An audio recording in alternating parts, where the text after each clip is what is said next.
आइए, सुनिए, देखिए, समझिए सनातन सत्य। जैसी दृष्टि वैसी सृष्टि, दृष्टि विज्ञान। कुदरत, कुदरती रचना एवं कुदरत के कानून से शाश्वत सुख की प्राप्ति। जोधपुर के परम पूज्य महात्मा उपासक प्रोफेसर डॉक्टर सोहन राज तातेड़ के निर्देशन में सनातन सत्य। जैसी दृष्टि वैसी सृष्टि, दृष्टि विज्ञान।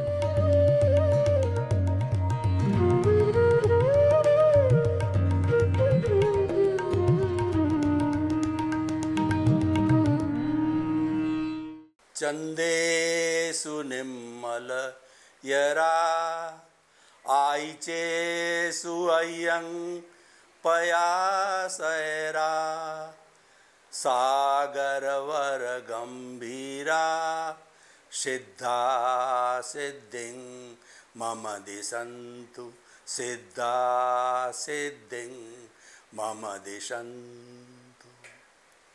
मेरे और आप सभी के भीतर विराजमान शुद्ध आत्मा भगवान को नमन प्रणाम। भाइयों और बहनों, मातृशक्ति को नमन।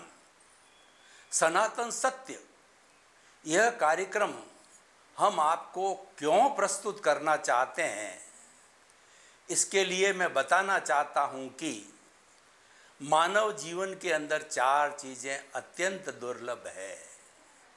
मानव जीवन का मिलना, ईश्वर की वाणी सुनने का अवसर मिलना, ईश्वर की वाणी में श्रद्धा होना और ईश्वर की वाणी को आत्मसात करना। और जिसने ये चारों ही प्राप्त कर लिए हैं उसका जीवन सफल है। मानव जीवन दुर्लभ क्यों कहा गया है? क्योंकि मनुष्य ही एक ऐसा प्राणी है जो संपूर्ण ज्ञान को प्राप्त कर सकता है। संपूर्ण ज्ञान का अर्थ हो गया केवल ज्ञान। 360 डिग्री के ज्ञान को केवल ज्ञान कहते हैं। और जब यह ज्ञान कोई भी इस औदारिक शरीर वाला मनुष्य प्राप्त कर लेता है तो इस औदारिक शरीर के अंदर वह स्वतः ही भगवान ईश्वर परमात्मा बन जाता है।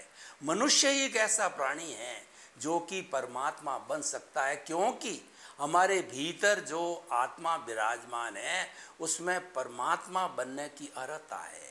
अब हम परमात्मा कैसे बने, उसके लिए हमें सनातन सत्य, यूनिवर्सल ट्रुथ, सार्वभौम सत्य की आवश्यकता रहती है कि what is the ultimate reality of this ब्रह्मांड, of this cosmos, of this world. वो हम सनातन सत्य के माध्यम से आपको देना चाहते हैं। और ये हमारा सनातन सत्य कुदरत, कुदरती रचना और कुदरत के कानून पर आधारित है। जो सारा ब्रह्मांड है वह कुदरत है। और इस कुदरत के अंदर जो 84 लाख जीवा योनि के प्राणी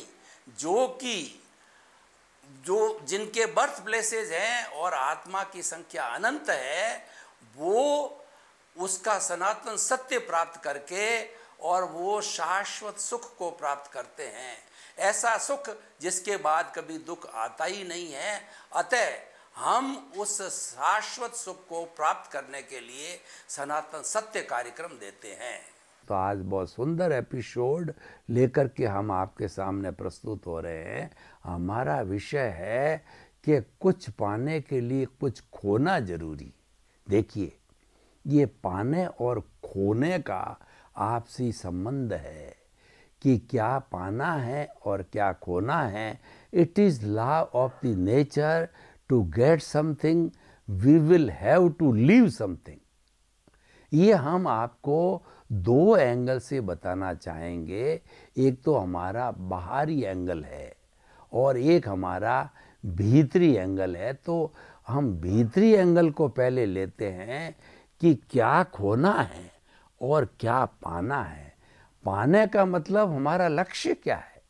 सनातन सत्य का लक्ष्य है ब्लिस, सनातन सत्य का लक्ष्य है मुक्ति, सनातन सत्य का लक्ष्य है स्वतंत्रता, ऐसी स्वतंत्रता उसके अंदर कोई बाध्यता न हो। हम स्वतंत्रता को स्वच्छंदता नहीं कहते हैं कि व्यक्ति चाहे जो जैसा करे, और भीतर तो प्रभु बैठा है, वहाँ गलत कोई कार्य हो ही नहीं सकता। जहाँ पर महापुरुष विराजमान होते हैं, जहाँ भगवान विराजमान होते हैं, तो वहाँ गलत काम कैसे हो सकते हैं? गलत काम की कोई संभावना भी नहीं होती है। तो हमारा मंजिल है सत्य को प्राप्त करना। Truth is God, God is truth. भगवान है वह सत्य है, ईश्वर है वो सत्य है, और सत्य भीतर है। जो बाहर जितना भी हम चर्चा करेंगे, जो सारा सत्य है वो तो रिलेटिव सत्य है, वह सच्चा सत्य नहीं है। क्योंकि हम सुख की भी बात करें तो आप मुझे बताइए कि बाहर जो सुख है वह सच्चा सुख है क्या? वो परमानेंट सुख है क्या? नहीं है। हम उसको ढूंढ रहे हैं बाहर, लेकिन वो भीतर है। कस्तूरी के मृग ज्यों और ढूंढे बाहर, यानी जो कस्तूरी है वो मृग की नाभि में है, लेकिन मृग तृष्णा करती है, वो उसकी महक इतनी सुंदर होती है, वो इधर भागती है उधर भागती है, और वो हिरनी या हिरन जो है वो भागने पर उसकी सुगंध के वशीभूत होकर के वो भागती है, और उसको पता नहीं सुगंध कहाँ से आ रही है। जब उसको इस चीज़ का पक्का ज्ञान हो जाता है, ये सुगंध कस्तूरी मेरी नाभि के अंदर ही, और मैं तो व्यर्थ ही भाग रहा था, तो उसको मिल जाती, वह सच्चा ज्ञान है। तो हमें सच्चा सुख तो भीतर है, तो उसको तलाशिए। बाहर का तो रिलेटिव सत्य है, बाहर का जितना भी काम है वह रिलेटिव पुरुषार्थ है, और जितना जितना रिलेटिव सत्य है, जितना जितना रिलेटिव पुरुषार्थ है, वह ज्ञान की श्रेणी के अंदर माना गया है। हम भीतरी जगत की बात कर रहे थे कि क्या खोना और क्या पाना। देखिए, खोना है हमारे अज्ञान को, और पाना है ज्ञान को। ज्ञान को क्यों पाना है? कि ज्ञान के पाने से ही हम ब्लिस की प्राप्ति करेंगे, हम सनातन सत्य शाश्वत सुख की प्राप्ति करेंगे, अपने स्वरूप की प्राप्ति करेंगे। तो अब देखिए ऐसा क्या उपाय है कि हम अज्ञान को खोएं। तो सबसे पहले आप जानिए अज्ञान क्या है। जितनी रॉन्ग बिलीफ है वह सारा अज्ञान है। वह अज्ञान क्या है कि सत्य को असत्य समझना, असत्य को सत्य समझना, साधु को असाधु समझना, मार्ग को कुमार्ग समझना, कुमार को मार्ग समझना, और मुक्त को अमुक्त समझता। ऐसे 10 वर्गीकरण किए गए हैं। यानी सच को जब हम झूठ मान लेते हैं, जो रियल सच होता है उसको आपने झूठ मान लिया तो रॉन्ग बिलीफ हो गई। रॉन्ग बिलीफ का दूसरा नाम अज्ञान है। इस अज्ञान को खोना है, ये एक बात बन गई है। और पाना क्या है कि हमें अपने भीतर जो हमारा अस्तित्व है और जो कि स्थायी है, जो कि अजर है, अमर है, अविनाशी है, उसको प्राप्त करना है। मैं अपने जो भीतर अस्तित्व है, जिसको हम सनातन सत्य में प्रभु कहते हैं, उस प्रभु के लिए मैं प्राय कहा करता हूँ। और सनातन सत्य में हमने एक स्लोगन बना दिया, हरि अनंता हरि कथा अनंता। जो भीतर प्रभु बैठा है वो हरि है, और हरि अनंत है। देखिए अनंत का अर्थ होता है, जो लोग मैथमेटिक्स पढ़े हुए हैं, अनंत का अर्थ होता है infinity, no end to it at all. इसका मतलब हम ये जितनी भी आपको सत्संग सुनावें, चाहे मैं ऐसी सत्संग प्रभु की 1 जन्म क्या 10 जन्म सुनाता रहूं, तो भी इसका कोई अंत नहीं है। इसलिए हरि अनंता, प्रभु अनंत है, और हरि कथा अनंता। इसके हरि के भीतर जो गुण हैं, देखिए कितनी बड़ी विचित्र बात है। हरि तो अमूर्त है, हम हरि हरि कर रहे हैं, पर वह तो अमूर्त है, लेकिन वो अमूर्त होते हुए भी हमको चला रहा है। आप विचित्र बात ये देखिए कि लोग कहते हैं कि आत्मा को हाथ पे रख करके बताओ। हम कहते हैं भाई जितने महापुरुष हो गए हैं दुनिया में आज तक, वो कोई नहीं बता पाया, तो मैं कौन से बाग की मूली हूँ कि आपको हाथ में रखा दूँ। परंतु सबने अनुभव कराया, मैं भी तुमको अनुभव करा सकता हूँ। देखिए अनुभव कैसे कराऊं कि मेरे सामने एक टेबल पड़ी है, उस टेबल को मैं हथौड़े से पीटता हूँ, मारता हूँ, टेबल को कोई दुख नहीं होता है, दर्द नहीं होता है, फीलिंग नहीं होती, चिल्लाती नहीं है।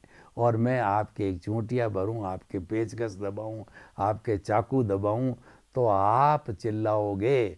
और पेड़ पौधे भी देखिए कि पेड़ पौधों को जब हम काटते तो सफ़ेद जो है दूध जैसा या हरे रंग का कुछ निकलता है, वो एक परिचायक है कि वो बेचारा रो रहा है कि उसमें भी वही जान है जो मेरे में है, इसलिए उसको मत काटो। वही चीज़ है जो मैं हूँ, वो इस रूप से अभिव्यक्ति करता है। बकरे को स्लॉटर हाउस में काटा है तो बैं बैं करता है, तो उसके शब्द है। पशुओं के भी अपनी भाषा होती है, हम नहीं जानते।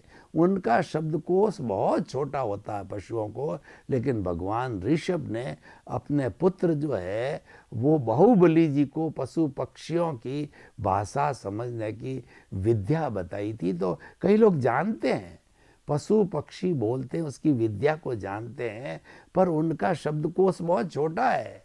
हमारा शब्दकोश तो विशाल है, अनंत है। तो हम बात कर रहे थे इस प्रभु की, और प्रभु की बात क्यों कर रहे हैं कि आज हम उसी को पाने की बात कह रहे हैं। जब पाना और खोना दोनों को समझेंगे, दोनों की विधि को समझेंगे, तो ज्यों ही खोया त्यों ही आपने पा लिया। तो इसीलिए सारे सिस्टम को हम समझ रहे हैं अच्छी तरह से। तो देखिए कि प्रभु के जो है क्या गुण हैं, हमको तो सिर्फ उन गुणों की भजना करनी है। और भजना भी कैसे, कोई माला लेकर के फेर के करो, अच्छी बात है। न करो तो आप भीतरी भीत एहसास करो। एहसास बहुत बड़ी चीज़ होती है। देखिए कि व्यक्ति को कितना ही डांटा जाए, फटकारा जाए, कैद में डाल दिया जाए, पनिशमेंट कर दिया जाए, पैसे का दंड लगा दिया जाए, लेकिन भीतर उसका जिस दिन एहसास हो जाता है, भीतर जिस दिन उसकी ग्लानि हो जाती है, नहीं मुझे ऐसा कार्य नहीं करना है, तो वाल्मीकि जी जैसा महान डाकू बदल करके उसने रामायण लिख दी। रोहिणा चोर बदल करके महापुरुष हो गए, और कालिदास महामूर्ख था, वो महाकवि बन गया। ऐसे बहुत से उदाहरण है हमारे में। तो एहसास बड़ी चीज़ है, अनुभव बड़ी चीज़ है, भीतर परिवर्तन होना चाहिए। और जब भीतर परिवर्तन होता है तो व्यक्ति कहीं का कहीं चला जाता है। तो वो एहसास करना, प्रभु का एहसास क्या करना कि प्रभु अनंत ज्ञान वाला है, अनंत दर्शन वाला है, अनंत शक्ति वाला है, अनंत सुख का धाम है। और दूसरा वो अजर है, वो अमर है, वो अविनाशी है, उसका रंग नहीं, रूप नहीं, गंध नहीं, वर्ण नहीं, वह जलती नहीं, मरती नहीं, कटती नहीं, किसको रोकती नहीं, किसी से रुकती नहीं है। और मन वचन काय से मुक्त ऐसा मैं शुद्ध आत्मा हूँ। भाव कर्म द्रव्य कर्म नौ कर्म मन वचन काया तथा मेरे नाम की सब माया आप प्रकट परमात्मा प्रभु के सुचरणों में समर्पित करता हूँ। कितनी कितनी बात करूँ, 24 घंटे बात करूँ उस हरि की, और कई जन्मों तक बात करूं, तो हरि के गुणों का पार नहीं है। तो उसको पाना हमारा लक्ष्य है, और उसको पाने में हमको रोक कौन रहा है, उसको अब देखना चाह रहे हैं। उसको जन्म जन्मांतर से ये चीज़ें जन्म जन्मांतर से हमको घुमा रही है। लेकिन मनुष्य मानव जीवन मिलता है तभी सारा लेखा जोखा लगाया जाता है। और उसमें भी अगर हमारा पुण्योदय होता है और ज्ञानी पुरुष सद्गुरु अच्छा गुरु मिल जाता है, और वह भेद रेखा कर देता है कि ले तेरा मैंने जो है अज्ञान को अलग कर दिया और तेरे में ज्ञान डाल दिया है, अब मैंने मेरा काम कर दिया, फिर तुम आगे करते रहो। सर्जन क्या करता है कि जैसे देखिए हमको भीतर बहुत ज़्यादा जो है तकलीफ़ करने वाली जो है वो कोई भी चीज़ मेद या कहना चाहिए हमारे वो कुछ हो जाता है, तो वो सर्जन है उस गांठ को निकाल करके फेंक देता है और वो कहता है कि मैंने मेरा काम कर दिया, अब धीरे धीरे धीरे ये वापस ठीक होके तुम एकदम नॉर्मल हो जाओगे। तो हमारा ज्ञानी पुरुष सद्गुरु का काम क्या है? दिशा दिखाना। हमारे सनातन सत्य का भी यही कार्य है। हम आपको दृष्टि विज्ञान देते हैं, हम आपको कोई बेटा बेटी नहीं देते, कोई धन नहीं देते, कोई आपका प्रमोशन नहीं कराते, आपकी मन की इच्छा कोई पूर्ति नहीं कराते। हमारे पास न तो मंत्र है, न तंत्र है, न जादू है, न टोना है, न कोई विद्या है। हमारे पास तो एक ही बात है, दृष्टि विज्ञान। आपकी नकारात्मक सोच को हटा करके हम सकारात्मक सोच में बदल देते हैं और फिर वो सकारात्मक सोच है, वो ज्ञान है, वो भीतर ही भीतर अपना काम करेगा और फिर आपको जो है आपके भीतर एक प्रज्ञा जागृत कर देंगे।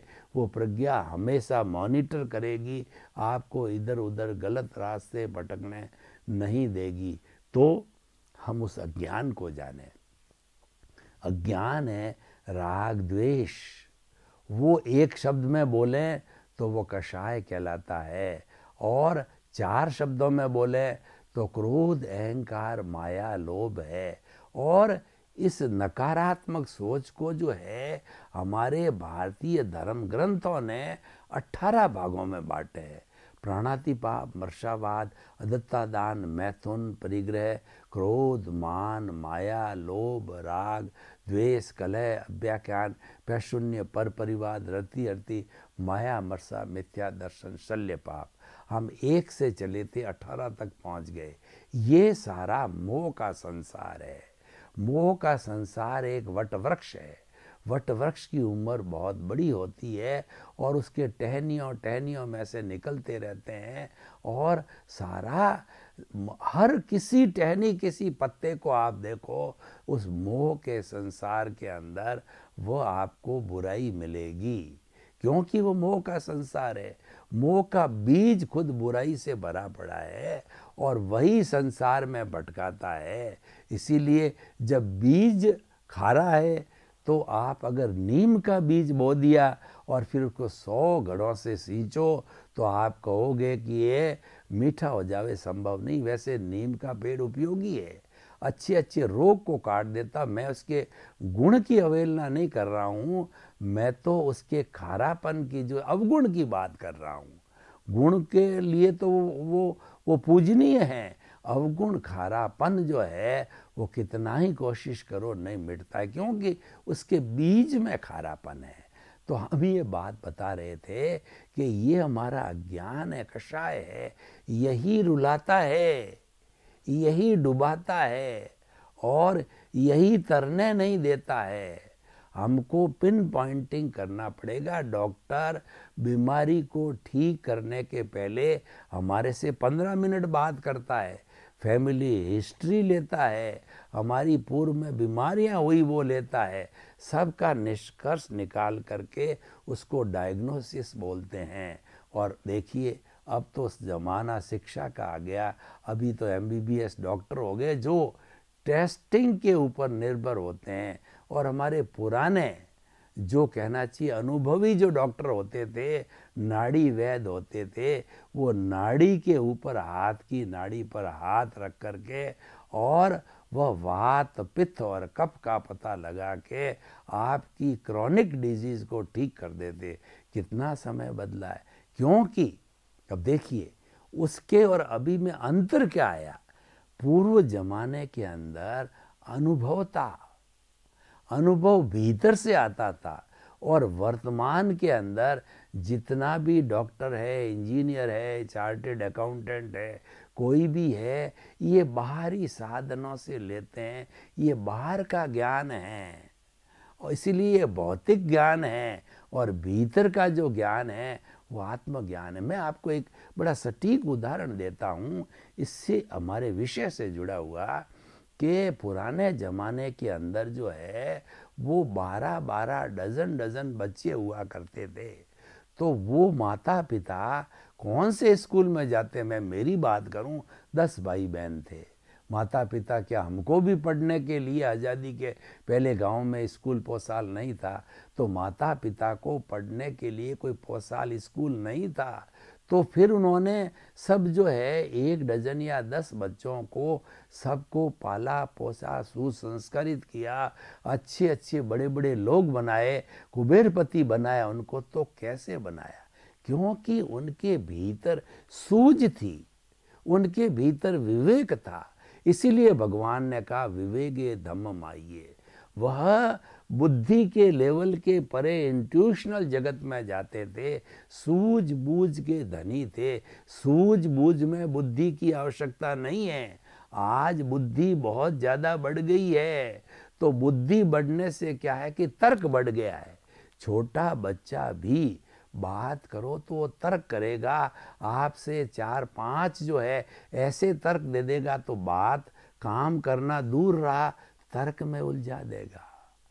ये तर्क कराती है बुद्धि, संसार में भटकाती है बुद्धि, हमारा स्वरूप नहीं होने देती बुद्धि। इसलिए इस बुद्धि बाई को कहो कि तू अपने पीहर चली जा, ससुराल चली जा, तेरी जरूरत नहीं है।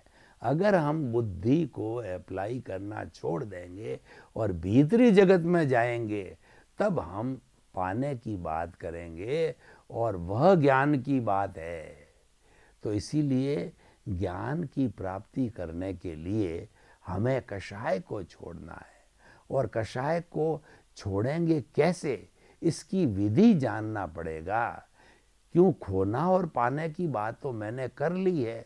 फिर आप प्रश्न करोगे कि हम इसको पाएं कैसे, उसकी विधि तो बताओ। आपने दवाई दे दी, दवाई लेने की विधि तो बताओ, और उसके लाभ हानि बता दी, ठीक होने की बात बता दी, पर विधि तो बताओ ना।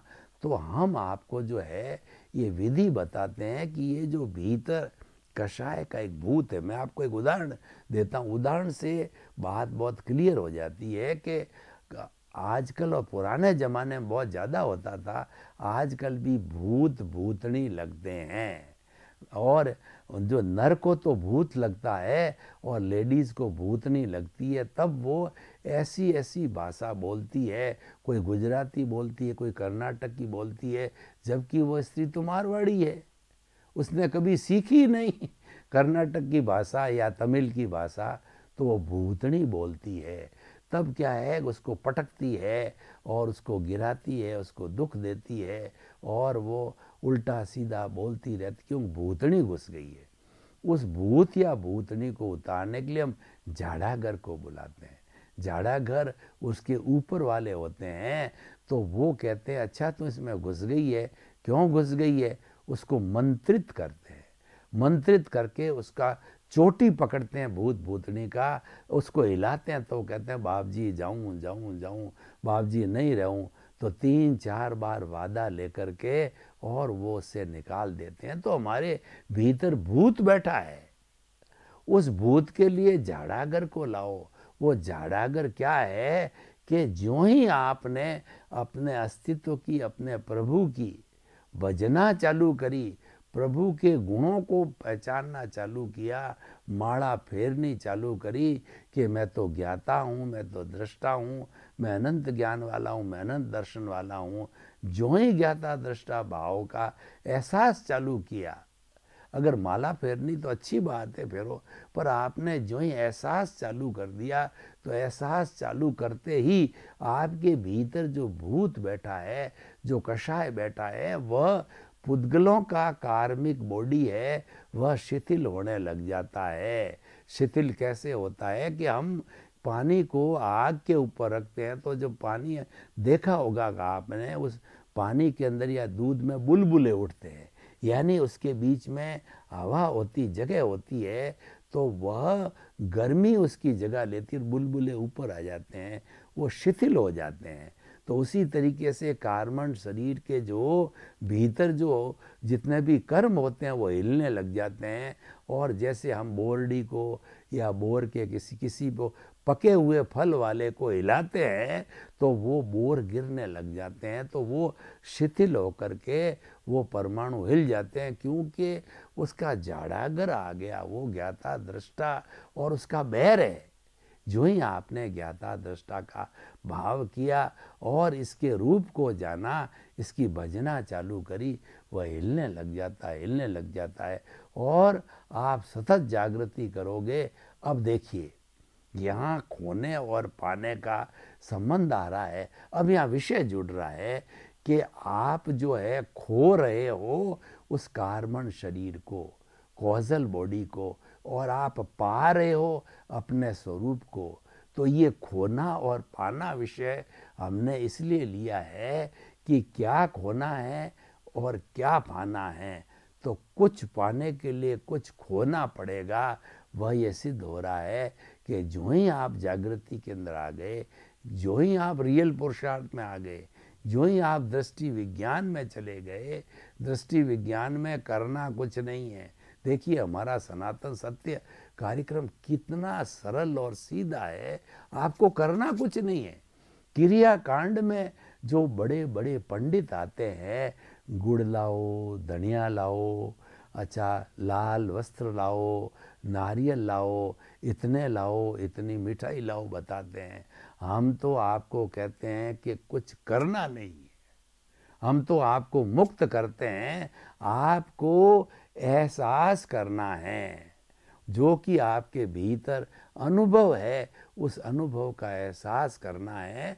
क्या एहसास करना है कि मैं शुद्ध आत्मा हूँ, मैं जानने वाला हूँ, मैं देखने वाला हूँ, मैं अशरीरी हूँ, मैं अनंत ज्ञान, अनंत दर्शन, अनंत शक्ति, अनंत सुख का धाम हूँ। उसके जितने जितने हरि के गुण हैं उन गुणों को एहसास करो। बोलो तो भी अच्छी बात है। जो लर्नर्स होते हैं, जो प्रारंभ से जो ज्ञान लिया हुआ होते हैं, वो बोल बोल कर कहते हैं, वो ज्ञान विधि करते हैं। और ज्ञान विधि के अंदर कोई उपासना नहीं, कोई टीले लगाने नहीं हैं और किसी मंदिर के अंदर नहीं जाना है। भीतर प्रभु बैठा है, उस मंदिर में जाना। और शरीर है वह स्वयं एक मंदिर है और भीतर प्रभु बैठा वो भगवान है। शरीर माध्यम खलु धर्म साधनम, ये शरीर मंदिर रूपी है और ये धर्म साधना करने के लिए ही मिला है। लेकिन हमने तो इसको भज कलदारम में डाल दिया, इसको सुख सुविधा के अंदर डाल दिया, इसको एंजॉयमेंट में डाल दिया, मनोरंजन में डाल दिया। प्रभु ने आपको ये कह के भेजा था कि तुम तो आत्मरंजन करना, पर हम तो 2, 5, 10 साल के हुए मनोरंजन में लग गए, ब्याह में लग गए, शादी में लग गए, ऐश्वर्य में लग गए। और लोग तो कई तो बड़े बड़े कामों में लग गए, अपराध में चले गए, आतंकवाद में चले गए, परस्त्री गमन में चले गए, शराब में चले गए। अरे भाई, इसके लिए जीवन नहीं मिला है, ये वेस्टेज ऑफ टाइम है। आप फिर घूमते रहोगे और फिर ऐसी पारसमणि कब मिलेगी पता नहीं है। तो हमारा निष्कर्ष है कि आप कुछ खोने के लिए आपको कुछ पाना पड़ेगा। सर्वे भवन्तु सुखिनः, सर्वे सन्तु निरामया। जगत के सब जीवों को सुख मिले, शांति मिले, आनंद मिले। आपके प्रति बहुत बहुत मंगल का।